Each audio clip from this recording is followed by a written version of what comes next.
অনেক দিন থেকেই আমার একটা পাহাড় কেনার শখ, কিন্তু পাহাড় কে বিক্রি করে তা জানি না।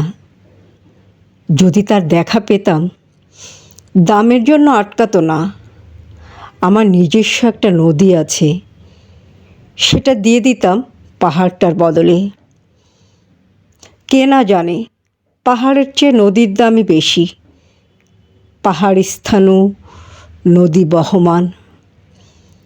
তবু আমি নদীর বদলে পাহাড়টাই কিনতাম, কারণ আমি ঠকতে চাই। নদীটাও অবশ্য কিনেছিলাম একটা দ্বীপের বদলে।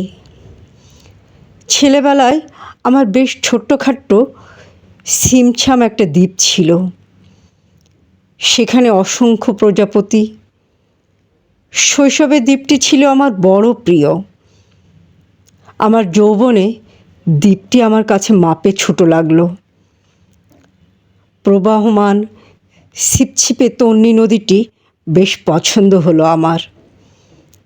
বন্ধুরা বলল, ওইটুকু একটা দ্বীপের বিনিময়ে এত বড় একটা নদী পেয়েছিস, খুব জিতেছিস তো মাইরে। তখন জয়ের আনন্দে আমি বিহ্বল হতাম। তখন সত্যিই আমি ভালোবাসতাম নদীটিকে। নদী আমার অনেক প্রশ্নের উত্তর দিত। যেমন, বলো তো আজ সন্ধেবেলা বৃষ্টি হবে কি না?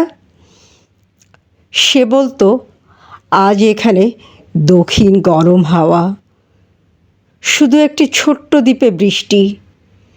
সে কি প্রবল বৃষ্টি, যেন একটা উৎসব। আমি সেই দ্বীপে আর যেতে পারি না। সে জানতো, সবাই জানে, শৈশবে আর ফেরা যায় না। এখন আমি একটা পাহাড় কিনতে চাই। সেই পাহাড়ের পায়ের কাছে থাকবে গহন অরণ্য। আমি সেই অরণ্য পার হয়ে যাব, তারপর শুধু রুক্ষ কঠিন পাহাড়। একেবারে চূড়ায়, মাথার খুব কাছে আকাশ, নিচে বিপুলা পৃথিবী, চরাচরের তীব্র নির্জনতা। আমার কণ্ঠস্বর সেখানে কেউ শুনতে পাবে না। আমি ঈশ্বর মানি না, তিনি আমার মাথার কাছেই ঝুঁকে দাঁড়াবেন না।